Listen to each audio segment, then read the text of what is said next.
Peter is frustrated. He's been fishing all night and can't seem to catch any fish, so he looks over at Jesus, who's preaching, and Jesus looks at Peter and says, "Peter, cast your nets on the other side." He wants Peter to step out, to do what he tells him to do, because there's always blessing on the other side of that, but Peter doesn't know that. Peter's tired. It would be much easier for Peter just to say, "You know what? It's okay, Jesus, thanks anyway." But thankfully, Peter did what Jesus asked him to do. And because of this, Peter was able to see Jesus for who he was, because as he cast his nets on the other side, the nets were filled with fish. Sometimes it takes stepping out to see how powerful God really is. Sometimes it takes us stepping out to see how trustworthy that God really is. We need to learn a lesson from Peter today, that sometimes taking that step is a little scary, but it's actually good when we do. Join us today. I'll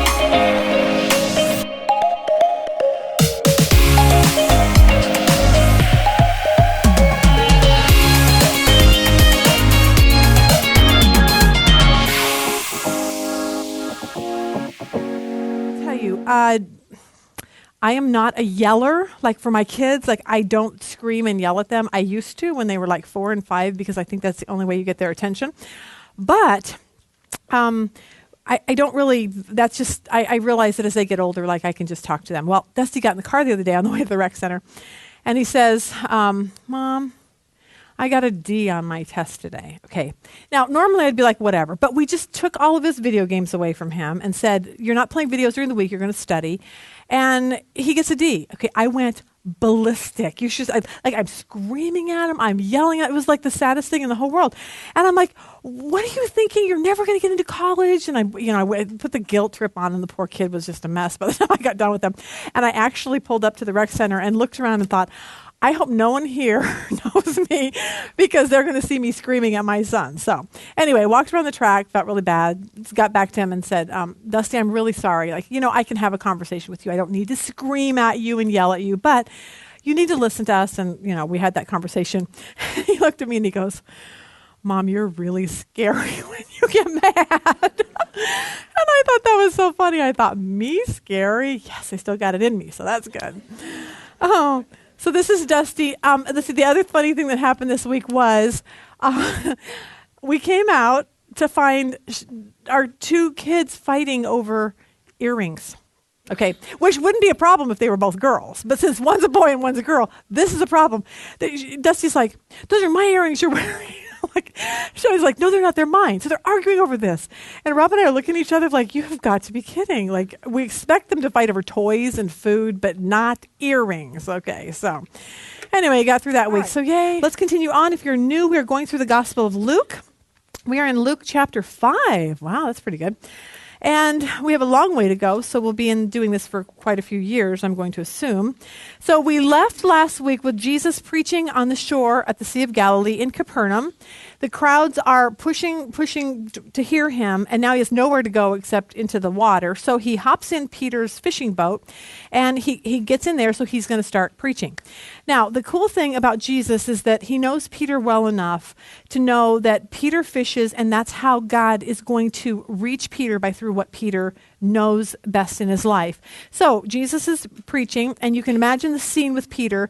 He just got done fishing, and he hasn't caught anything, and it's been all night, and he's frustrated, and he's exhausted. And so you can almost see him sitting at the side doing his nets, just kind of like, "I'm just really tired."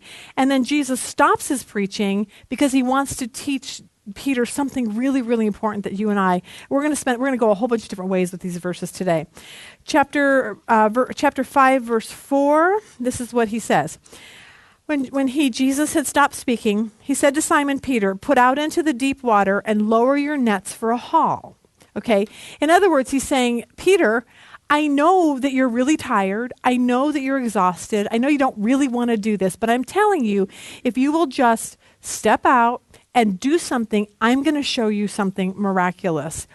And I think that the problem a lot of times with us is that we don't want to take that step out. A, because we're tired, but B, because we're kind of almost fearful that if we do take that step, it's not going to turn out right. And what Jesus wants to say to Peter is, Peter, if you just do what I ask you to do, you're going to see me at work. But you can't see me at work until you take that step and do something. Verse 5. And Simon Peter answered, Master, we toiled all night exhaustingly and caught nothing in our nets. But on the ground of your word, I will lower the nets again. So with that one statement, we can learn so much about what Peter just did with Jesus. He said, on the ground of your word. And sometimes you and I are going to have to do things on the ground of his word, and we're not going to feel like it at all. Sometimes God asks us to do things like forgive that person who hurt you. And you're like, well, I don't want to. I don't feel like doing that. Do it on the ground of my word, because then I can bless this relationship if you would just take that step and do it. Love your husband, even though you don't really like him. Take that step to do something to love him. And God says, then I can bless you. Be kind to the person who hurts you. That's really hard. I don't want to. They hurt me. Do it. Step out and do something. And this is what Peter's learning. What Jesus is trying to teach him is that nothing's going to change until you take the step to go and do something. Take your neighbor dinner. Okay, that may be a way that they'll hear the gospel. Don't have sex with the person you're not married to. Don't have that affair. Don't get drunk. See, these are all the things Jesus says in his word to do or don't do, and it's our choice to say yes or no. I put in there that he says, babysit your grandchildren, and I decided that Jesus did not say that. Okay, he did not say that to me, like, you must babysit your grandchildren. I'm like, you did not say that, Jesus. Which I'm going to babysit them, and I'll tell you about that in a minute. Anyway, so Peter didn't want to do what Jesus asked him because he was tired and exhausted, and we can come up with lots of excuses. They hurt me too bad. My husband's a jerk. I can't stand my next door neighbor. I mean, we can come up with a lot of excuses like Peter did, and yet he realizes that in order to do something, it's going to take a lot of work. And for you, forgiving that person might take a lot of work. For if you're here and you're like, well, I have a boyfriend and he's pressuring me to sleep with him, and or this guy, we're going to have an affair, and there's a lot of pressure that goes into that, and it's a lot of work to say no, I'm not going to do that. It's a lot of work to stand up to your friends. If you're here and you're like, my friends want to go out and party on the weekends and get drunk, and they ask me to go, and it's like, it's a lot of work to say, I'll go. I'll have a glass of wine, or I'll have one beer. I'm not getting drunk because I can't do that anymore as a follower of Christ. It doesn't mesh with my beliefs any longer. But that's a lot of work. And we see that Peter has that choice too. I'm going to pick up these nets, haul them into my boat, row out there. That is a lot of work. And yet God is saying, if you do that, then I can show you the blessing of that. For some of you, it would be easier, and for Peter, it would be easier to say no thanks. For you, it would be easier maybe to go get a divorce. Maybe your husband you're just like, I just don't like him anymore. Don't love him, want to get a divorce. That's the easiest thing to do. And yet Jesus is saying, please don't do that. Please don't walk out on something when if you just do something, stay, love, be kind, do the things I'm asking you to do, even though it's difficult, I can make that boat filled with fish. I can make your marriage filled with love, but you got to do something to do that. Verse 6. And when they had done this, they caught a great number of fish, and as the nets were at the point of breaking, they signaled to their partners on the other boat to come and take hold with them. They came and filled both the boats, and so they began to sink. Now, to me, that says a lot. That says that God will do over and abundant what he wants to do in your life, but it's not going to happen if you and I don't step out and do something. He honors doing what he says. If you forgive that person, you're the one that's free. If you love your husband and are kind to him and do nice things for him, then God's saying, I can restore your marriage. I can give you that love for him. If you're kind to someone that hurts you, God can really mend that relationship. I mean, we've seen that over and over. People that we just never got along with and don't like, how God has just brought them back into our life, and we actually like each other. I mean, and that's only God can do that. And when you take someone dinner, like your neighbor, and you're like, well, I don't even like them, take them dinner, but what if they came to Christ because of that? I mean, those are the things that we have to think of. We've got to do the hard things and step out if we want God to bless us. we have to realize that most of the time we don't feel like it. But when we do, look at Peter's response in verse 8. He says, "But when Simon Peter saw this, he fell down at Jesus' knees, saying, 'Depart from me, for I am a sinful man, O Lord.' For he was gripped with bewildering amazement, allied to terror, and all who were with him at the haul of the fish which they had made." Now, there's a couple points, and this was one of them that I thought of when I read this. That for all the time that Peter spent with Jesus, all the, "Hey, Jesus, come hang out with me. Hey, Jesus, I'm sitting here listening to you while you preach." All of those times, Peter never really got saved. He just was there. He was listening. He was a bystander. That was kind of cool. But the moment that Peter realizes who Jesus is, it changes his life forever. And I think that he realizes when he sees this boat full of fish, that it's like, oh my gosh, this isn't just some man that I'm putting my faith in. Like, we can go to church and say, oh yeah, sign me up for that Jesus thing. But until we really recognize who he is, that he's God and he's my Savior and he wants to come in and change my life, then we're never going to have that relationship that he wants. Now, the great thing that I noticed about Peter was that he doesn't do what a lot of people in America does. He doesn't, raise his hand and say, "Hey, Jesus, I want you to come in my life because I just need you to make me happy. And I just need you to answer all my prayers and be there for my bidding, and so I want you in my life for that." You don't see Peter saying, "You know what? You are so lucky to have me, Jesus. Like, you are just fortunate that I'm on your team now." Like, none of that happens with Peter. He is amazed at God, and he's amazed at Jesus. And what does he do? He falls on his face, and he's like, "Oh my gosh, I really realize now who you are." And I think that is the first point of true salvation, of getting to the point of saying, "God, you are holy and I am sinful, and there's a big gap between you and me, and I want to be close to you." And Jesus is saying, "Come to me. I am the only way to bridge that gap." And when we realize it, that's when our lives can begin to change. Now, I remembered that this is Jesus, the guy who stayed at Peter's house. I see that Peter saw him casting out demons and healing the sick, and Peter was in church service with Jesus. He watched him preach, so it would be like us being in all these places. But I think the thing that struck me with this was that none of those things changed Peter. None of them did. Like, he went to church, he did all that, and yet nothing changed in his life until he totally recognized who Jesus was, and then it changed his life forever. So I want to just throw this out too, that I think it was a reminder to me that a lot of people can go to church. You can show up at the doors and you cannot be saved. And I hate to be the bearer of that bad news, but I think it's true. You can see people get healed. You can show up at the doorstep and you can be like, "I'm going to church." But until you have that moment where it's like, "God, you're God, and I want you in my life," and then you start seeing your life change, then I would say that's true born again salvation when we come to that conclusion. And I think Peter finally, for the first time, understood what true salvation was. Now, what happens in Peter's life is suddenly he realizes that his whole purpose in his life has changed. His whole thing in life was, "I'm a fisherman, I'm going to follow in my daddy's business, and that's just what I'm going to do." And now Jesus comes along and says, "You know what? Your mission has just now changed." A couple weeks ago, Todd Clark at CCV did the whole thing on heaven, and he made the greatest point. He said, people are the only thing you can take to heaven with you. That's it. You can't take your stuff, your money, your kids, nothing. Heaven is only something that you can bring people to. So what Jesus is doing with Peter is saying, "Peter, lose the family business. Okay, that may be good for a while, and that's fine, but I don't want you to fish for fish. I'm going to have you fish for people." Because fish are just there. They come, you eat them, they die, whatever. People, it's something that's for eternity.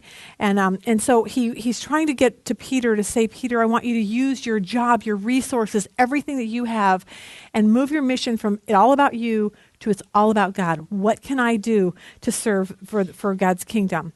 Now, I want to just remind you that when a person comes to Christ, a lot of times you stay in the same position you always are. You're a nurse, you're a realtor, whatever, you're good to go. But what changes is not so much that position, but your job. It's like now you don't go to work for just a paycheck, which you do, you get that. But now there's a deeper meaning for why you show up to be the nurse or the doctor or the realtor or the lawyer. Now it's like, okay, I'm here to serve Jesus and tell as many people about him as possible. So now you're doing the same thing, but now you have an underlying deeper purpose in your life. So you're not doing it just so that you can get a paycheck, but you're doing it now so, like for Peter, so he can catch people instead of catching fish. I think what Jesus wanted to make Peter understand is, Peter, you can fish and you can have a barbecue and you can invite your friends over and have a beer or whatever you guys do, and that's great. Now you can still do those same things, but now you've got an addition to there's a purpose behind that, because I want my neighbors to come to Christ. So you kind of see what he's doing there. Now, this is the second thing that I noticed from this passage, is that Jesus did not just say, hey, Pete, shut your eyes, abracadabra, poof, and there's all the fish. Like, it didn't happen that way. Jesus didn't just miraculously make fish where there were none. He said, Peter, I want you to go do something. And I think that's a great lesson to us to say, you know what? Sometimes God wants us to do something first so that he can do something. Lord, maybe you're sick. Lord, I need you to heal me. I really want to get better. Okay, maybe you need to go see that specialist. Maybe you need to go to the doctor. Maybe you need to do those things. God can heal, and he does. But I think for the most part, he always tells people to go and do something. Go wash yourself in the river. Go do this. Go do that. Lord, make my marriage better. Some people are literally sitting here going, I've been praying for 3 years for God to make my husband nicer and my marriage better. Okay, well, maybe it's going to take you doing something like go take a marriage class, go read some books, go get some marriage counseling, the two of you. I mean, sometimes you just got to go out and do something. Lord, I need to lose weight. Okay, I would love to pray that prayer and wake up a size 2. I mean, that would be like the coolest thing ever. Like, wow, that was a miracle.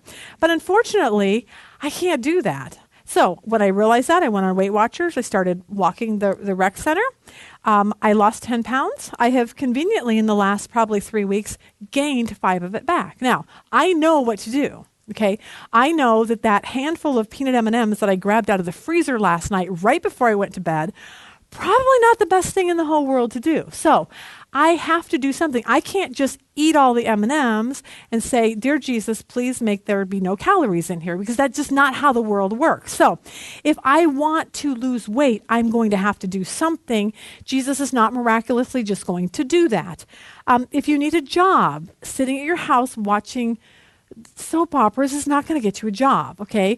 Go out, put out applications, look online, whatever it is you need to do. For Dusty, Lord, please just give me an A on my test, even though he didn't study, okay? Not going to happen. Dusty, you're going to get an A when you study. If you don't study, then you're going to get a D, and then you're going to be in deep trouble with me. That's what's going to happen. So the whole point is that God can restore your marriage, and he can give you the desire not to eat, and he can get you that job. But he, just like Peter, he's saying, Peter, go do something. I'm not going to miraculously do it. Get up, even when you don't want to. Haul your nets over, get it in there, and then I'm going to prove to you who I am. It's just a great lesson. I just love that. The other thing that I thought, too, about this was that I think sometimes it's very difficult to take that step. It's very difficult to say, I'm going to start Weight Watchers. I'm going to be nice to my husband. I'm going to actually say something nice to him today. Okay, there's steps that we have to take, but there's a lot of fear in that, because taking risks is very fearful. This morning, I turned on Max Lucado. I told you I'm kind of on a Max Lucado kick right now. And on the Roku box, he's got his services on there. And he was telling a story. He's like, honestly, the master storyteller of the world. Like, I'm enthralled when he starts telling a story. But he was talking today about he went to a concert a couple nights ago, I guess it was, and there was a country western singer there. I don't even remember his name. And he said, I was listening to his story, and his story was that he grew up basically with this mom who was just a nightmare, had a older sister. The mom married the sister off at 14 to get rid of her. They lived in a car. She always had these guys with her, whatever. At 13 years old, they pulled up to a neighborhood and said, get out. He's on his own. And they pulled off. That was it. And here's a 13-year-old wandering around going, what am I going to do? Like I have nothing. So as the kid's walking through the neighborhood, and he sees a garage door open, and it is a man and a woman. They're working on some cabinets. And so the kid walked in and he said, "Hi, do you have any work for me?" And the guy goes, "Sure, I'll let you mow my lawn for $20 a week." So the guy gets out, mows the lawn, comes back. In the meantime, he's just takes the $20 just to live. He probably went to Taco Bell once a day. So he goes and does that. And then finally, a couple weeks later, the lady says, "Where do you live?" And he said he lied because he didn't want them to fire him because this was his only job. And she didn't believe him. And she said, "No, really, I really need to know where you live." And he said, "I'm homeless. I don't have a mom or a dad." And they invited him to come live with him. And they gave him a room. And they took care of him the rest of his life. And he's now a country western singer. But I was thinking when I heard that, I thought, what kind of risk is that? What if the guy is crazy? What if he comes and murders us? We don't know anything about him. And there's always these what ifs, which is, I think, what Peter was going through. What if I throw my net out and Jesus doesn't come through? That's going to be embarrassing to me. I don't want to be embarrassed. And yet here, Jesus is saying, if you don't step out, you will never see the blessing that I can give you if you don't do that. In your handout, there's a story. I wrote it out for you. Gary Hagen, the founder of International Justice Mission, a Christian organization that frees people trapped in sex trafficking, describes God's calling to him. He says, "I vividly remember when I finally had to make a decision to abandon my career at the U.S. Department of Justice to become the first employee of a not-for-profit organization that didn't actually exist called International Justice Mission. I had worked for 3 years with friends on the idea of IJM and was very excited in theory about this dream of following Jesus and the work of justice in the world. But then I actually had to act. I had to walk into this Department of Justice, turn in my badge. I tried to be very brave and very safe. That is to say, I walked in and asked my bosses for a year-long leave of absence, and my bosses politely declined. I was suddenly feeling very nervous. What was I really afraid of? As I thought about it, I feared humiliation. If my little justice ministry idea didn't work, no one was going to die. If IGM turned out to be a bad idea and collapsed, my kids weren't going to starve. We'd probably have to live with my parents for a while until I could find another job. But with my education, odds are I would soon find a job. The fact is, I would be terribly embarrassed. Having told everyone about my great idea, they would know that it was a bad idea or that I was a bad leader. Either way, it would be humiliating. So there I was, my boundary of fear. I sensed God inviting me to an extraordinary adventure of service, but deep inside, I was afraid of looking like a fool and a loser. This was actually very helpful to see because it helped me get past it.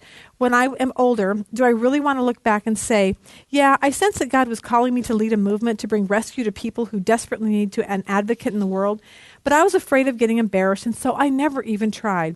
Fear is normal, even among the earnest and devout, and it can be overcome, but first we must see the opportunity it provides, a revelation that only comes as we step to the precipice of action. And when I read that, I thought, I wonder if that's how Peter felt. Like, I'm really, really afraid to take this step out. And maybe for you, it's something like, I really want to adopt a baby. I really want to get into the foster care system and help someone out. But then there's all of these what ifs. Rob always jokes with me, like our 7th child is now 15. And he goes, man, the house is going to be quiet when all the kids are gone. Maybe we should adopt. Okay. I'm like, okay, no. I'd like, heck no. That's not even an option. But it's like, so you make wise decision. Like that's not, if you're 100, don't adopt a baby. That's probably not brilliant. But for some of you, it's something like, I want to help somebody. I want to get involved with this ministry. I want to do something. But you're really fearful because you're thinking, what if it fails? And I think that's exactly where Peter was. This is going to sound so stupid. You know, I don't watch my grandchildren. I don't like to, and I realize the reason for it is because I don't like to feel responsible for someone else. I mean, it's like they come over to the house and I'm thinking, what if I turn my back and they get eaten by a coyote? Like, I mean, that's really like could happen. And even one of my sons said, Mom, Tinley was walking out in the yard yesterday. What if a coyote came and got her? I'm like, yeah, that's my point. That's what scares me. So anyway, but that's my fear. It's not that I don't love my grandchildren, but I don't want to be responsible in case something happens. Well, for Easter, the night before Easter or the day before Easter on Friday, I think I told you we're taking all the grandkids. I said all of them but the brand new baby that's like 2 weeks old. And I started thinking, why do I not want to take the baby? Fear. What if something happens, like I put her to bed and she never wakes up and it's my fault and it happens on my watch and I'm scared. And finally I just said, okay, I'll take the baby. Okay, now I got 6 grandkids, okay, 9, 7, and a whole bunch of them under 4, okay, and we're going to watch them. I've engaged Cheyenne's help. I'm like, you're home, Dusty's home, babysitters, nannies, I don't know what it's going to take. But I started thinking, what my problem is that I'm fearful. I'm fearful that something outside of my control is going to happen. And as I was driving in this morning, I thought, that's exactly what we're talking about. I have to say, God, hands down, I need to watch my grandkids. They're going to be a blessing. I bought all these like really cool stuff to color, and so we'll have lots of fun. That I wouldn't know them or have that fun if I didn't take that step and do it. But I'm fearful to do it. So if anyone wants to come over and hang out at my house a week from Friday, come on over. We'll have a party. All right. Since that original lesson many years ago, as you can see, I made it through watching our 6 grandchildren. Now we just had our 15th grandchild, and I'm still a pathetic grandmother, just so you know that. But the point is to the lesson today is that sometimes we just need to step out like Peter did so we can learn who God is and see what new and great things He has in store for us and He wants us to do. See you next week.